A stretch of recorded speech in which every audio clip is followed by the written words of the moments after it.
good and safe at your home, and today we will study periodic trends in physical properties. And ये हमारा आज का lecture है, lecture number 4। तो आप अपनी बुक्स पे पेज ओपन कर सकते हैं। सबसे पहले हम डिस्कस करेंगे जो मॉडर्न पीरियोडिक टेबल है। मॉडर्न पीरियोडिक टेबल में एलिमेंट्स को किस पेज पे अरेंज किया गया है? Increasing order of their atomic number. Increasing order their atomic number, इनको हमने ग्रुप्स में और पीरियड्स में क्लासीफाई किया है। जैसे जैसे हम gradually left to right move करते हैं या टॉप टू बॉटम मूव करते हैं, तो प्रोटॉन्स लेफ्ट टू राइट वैसे ग्रेजुअली कहेंगे तो प्रोटॉन इंक्रीज होते हैं। प्रोटॉन इंक्रीज होते हैं तो जितने प्रोटॉन होते हैं उतने ही इलेक्ट्रॉन होते हैं, तो इलेक्ट्रॉन भी इंक्रीज होते हैं। तो उनकी फिजिकल और केमिकल प्रॉपर्टीज़ में स्टेडली वेरी करती हैं, यानी कि एक ऑर्डर में वेरी करेंगी। जैसे कोई चीज़ है लेफ़्ट टू राइट इंक्रीज़ हो रही है, टॉप टू बॉटम डिक्रीज़ होगी, या इसके जो है वाइस वर्सा कर लें। तो नेक्स्ट सबसे पहले जो है हम स्टडी करेंगे एटॉमिक साइज। अब आपको पता है कि एटम आपके पास क्या है? एटम क्या है? स्मॉल है। एटम जो है वो स्मॉल है और उसको हम इजीली नहीं देख सकते। अगर आप ऑप्टिकल माइक्रोस्कोप भी यूज़ करते हो तो भी एटम आपको नज़र नहीं आता। अब हम क्या करें? अब हमें एटम नज़र ही नहीं आता तो हम उसका साइज़ कहाँ से मेजर कर लेंगे ना? चले हम उसकी कोई मशीन बना लेते हैं, उसकी मशीन बनाएंगे, माइक्रोस्कोप के नीचे वो मशीन काम करती होगी। तो अब क्या होगा कि ना तो हम उसका मेजर कर सकते हैं साइज़, तो ना ही हम उसके लिए कोई इंस्ट्रूमेंट डिज़ाइन कर सकते हैं जिससे आप साइज़ मेजर कर लो। इस तरह एक जो था रिसेंटली मैंने एक खबर सुनी थी, उसमें ये था कि एक जो है वो साइंटिस्ट था, सॉरी पेंटर भी था और वो साइंटिस्ट भी था। उसने ना माइक्रोस्कोप के नीचे पेंटिंग बनाई थी। माइक्रोस्कोप की जो स्लाइड होती है ना, उसमें उसने पेंटिंग बनाई। लेकिन हुआ कुछ यूँ कि उसने खुद ही जो है वो अपने हाथ से अपनी पेंटिंग को जो है वो ऐसे उससे मिस्टेकनली टच हुआ और उसकी सारी पेंटिंग जो है वो ड्राइंग जो थी वो ख़राब हो गई। तो इसी तरह हम इसकी भी एग्जांपल ले सकते हैं कि एटम इतना स्मॉल है तो आप कोई मशीन इसकी डिज़ाइन कर भी लो माइक्रोस्कोप के नीचे रख के, तो भी आप उसको मेजर नहीं कर सकते। तो हम किस तरह जो है वो मेजर करेंगे? हमने इसका रेडियस फाइंड आउट कर लेते हैं। क्या करते हैं? 2 एटम्स लेते हैं, उनका हाफ ऑफ द डिस्टेंस जो होता है वो उसका रेडियस निकल आता है एटम का। अब ये जो है आपको पता है कि हमें 2 एटम्स हैं वो बॉन्ड के जरिए लिंक है, तो वो हम पहले बेसिकली उसका बॉन्ड लेंथ मेजर करते हैं। वो सॉरी एक न्यूक्लियस दूसरे न्यूक्लियर को बॉन्ड के थ्रू लिंक करता है, उसका हम जो है फिर हाफ निकाल लेते हैं, वो हमें एटम का रेडियस बता देता है। लेकिन इसके लिए ज़रूरी है कि आप जो है वो बॉन्ड किसी कोवलेंट बॉन्ड कंसीडर करें और जो एटम होना चाहिए वो क्या होने चाहिए? दोनों सिमिलर होने चाहिए। तो अभी जो है हम इसको डिस्कस करते हैं डायग्राम के थ्रू। यहाँ पे देखें आप, सबसे स्टार्ट में देख सकते हैं हम कैसे निकालते हैं। 2 फ्लोरीन एटम्स ज्वाइन है, ये इनके दरमियान जो डार्क कलर दिखाया गया है ये इनके दरमियान बॉन्ड दिखाया गया है। ये जो बॉन्ड है हम इसकी बॉन्ड लेंथ मेजर करते हैं। बॉन्ड लेंथ कितनी आ गई? 128। इसको किस पे डिवाइड कर दिया? 2 पे। तो आंसर क्या आ गया? 64। तो फ्लोरीन का क्या आ गया आपके पास? रेडियस। इसी तरह क्लोरीन है, क्लोरीन का 198, ब्रोमीन का 228 और आयोडीन का आपके पास आ जाता है 133। यहाँ से जो है पीरियोडिक टेबल में आप देख सकते हो जो लेफ्ट टू राइट है, देखें साइज से शो किया हुआ है, इससे जो है आपको इजीली जो है लर्न करने में थोड़ा इजी होगा। Left to right transition element की बात छोड़ दें, ये जो है नॉर्मल एलिमेंट्स की। लेफ्ट टू राइट साइज क्या होता है? साइज क्या होता है? डिक्रीज।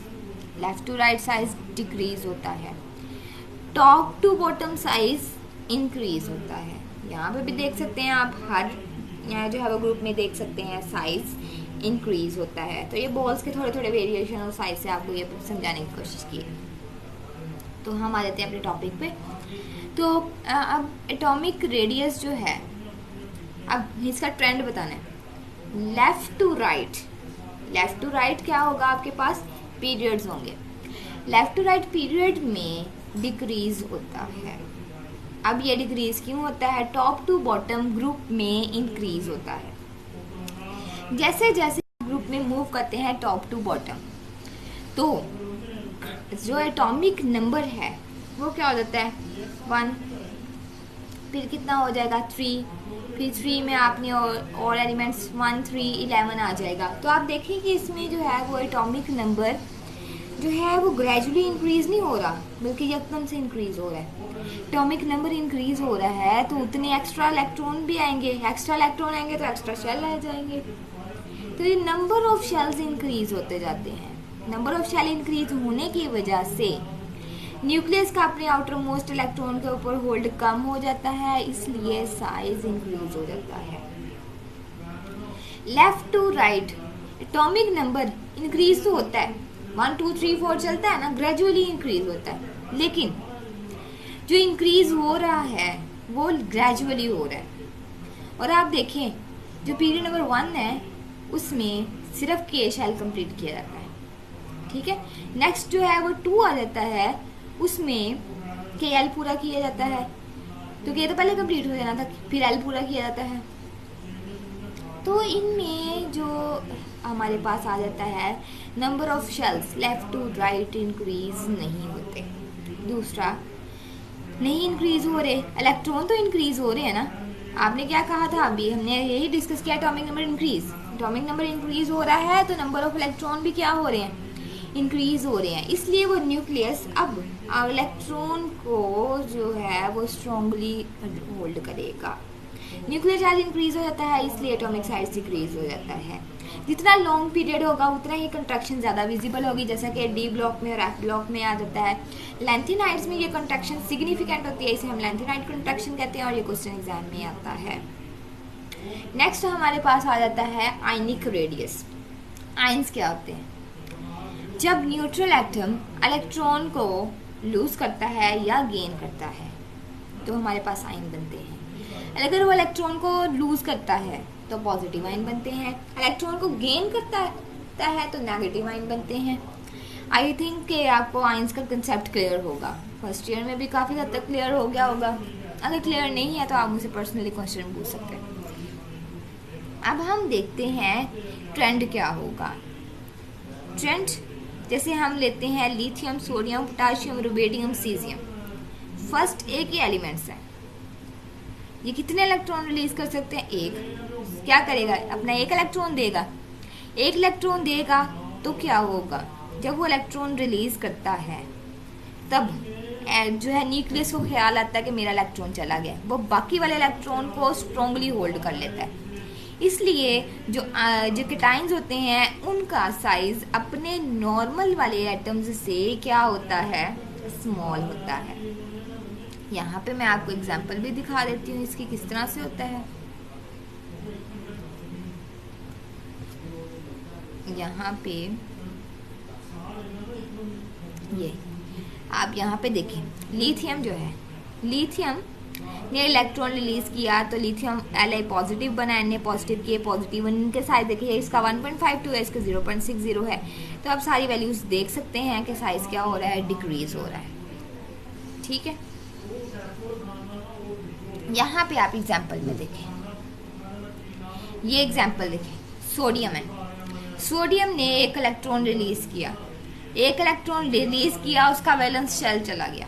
जब उसका वैलेंस शेल रिमूव हो गया, क्या हुआ, उसका इलेक्ट्रॉन निकला, वैलेंस शेल खत्म हो गया। तो अब ये न्यूक्लियस अपने रिमेनिंग इलेक्ट्रॉन को स्ट्रॉन्गली अट्रैक्ट करेगा। इसलिए जो पॉजिटिव आयन है उनका साइज क्या होता है, डिक्रीज हो जाता है न्यूट्रल एटम से। एग्जाम्पल यहाँ पे है सोडियम की। सोडियम का जो था हमारे पास वो रेडियस 186 है, लेकिन सोडियम आयन का 102 है। तो लेकिन जो नेगेटिव आयन है फ्लोरीन का वो 72 है, फ्लोराइड आयन का 133 है। अब क्या हो गया, उल्टा हो गया। अब हम देखते हैं इसको। आपको पता है कि नेगेटिव आयंस कब बनते हैं, जब वो इलेक्ट्रॉन को गेन करते हैं। इलेक्ट्रॉन गेन करेंगे तो ये एक रीज़न होती है कि नया शेल ऐड हो जाए। अगर शेल ऐड नहीं हो रहा तो फिर कैसे आए, इंक्रीज होगा, क्वेश्चन यहाँ से ये रेज होता है। अभी हम इसको यहाँ से क्लियर कर लेते हैं डायग्राम से। ये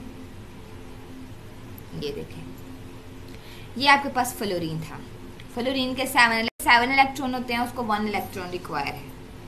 अब शेल तो वही रहा, इलेक्ट्रॉन ऐड हुआ, लेकिन इलेक्ट्रॉन ऐड होने की वजह से इस पे क्या आ गया, नेगेटिव चार्ज आ गया। अब इलेक्ट्रॉन की रिपल्शन ज़्यादा हो जाएगी, इलेक्ट्रॉन और इलेक्ट्रॉन की रिपल्शन ज़्यादा हो जाएगी। इस रिपल्शन की वजह से नेगेटिव आयंस का साइज इंक्रीज हो जाता है। यहाँ पे डायग्राम में शो तो नहीं किया, लेकिन नॉर्मली इंक्रीज हो जाता है। तो अगर आपने ट्रेंड बताना हो तो आइसोइलेक्ट्रोपॉजिटिव में आयन उनका आइसोइलेक्ट्रोपॉजिटिव, अब यहाँ पे आइसोइलेक्ट्रोपॉजिटिव सेम वाले हैं। अब आप देखिए कि लेफ्ट वाले जो हैं वो मेटल्स हैं, वो इलेक्ट्रॉन देती हैं, राइट वाली क्या है, इलेक्ट्रॉन लेती हैं। तो वो तो नेगेटिव आयंस बनाएंगे, ये वाले क्या बनाएंगे, पॉजिटिव आयन बनाएंगे। अगर हम पॉजिटिव आयन की सिर्फ बात करें तो हमने ट्रेंड क्या पढ़ा था कि size left to right decrease होता है, तो इलेक्ट्रॉन अगर वो रिलीज कर भी देगा तो भी साइज डिक्रीज होगा। तो पॉजिटिव आयन में भी लेफ्ट टू राइट डिक्रीज होता है, टॉप टू बॉटम इंक्रीज है, लेकिन सेम चार्ज कंपेयर करना है, पॉजिटिव को नेगेटिव से कंपेयर नहीं करना। ठीक है। अब हमने देखा फ्लोरीन के केस में, फ्लोरीन जो है वो आयोडीन से स्मॉल है। फ्लोराइड आयन जो है वो फ्लोरीन एटम से जो है वो लार्ज इन साइज है। और आयोडीन जो है आपने ये पढ़ा है कि top to bottom size increase होता है। तो सेम इसको आपने आयंस पे अप्लाई कर लेना है। आयोडाइड आयन बड़ा होगा फ्लोराइड आयन से। आई होप सो कि आपको यहाँ तक समझ आ गई होगी और कोई कन्फ्यूजन नहीं होगी। अगर आपको कोई कन्फ्यूजन हो तो आप मुझसे जो है वो क्वेश्चन पूछ सकते हैं। Thank you so much, take care, अल्लाह हाफिज़, स्टे होम, स्टे सेफ।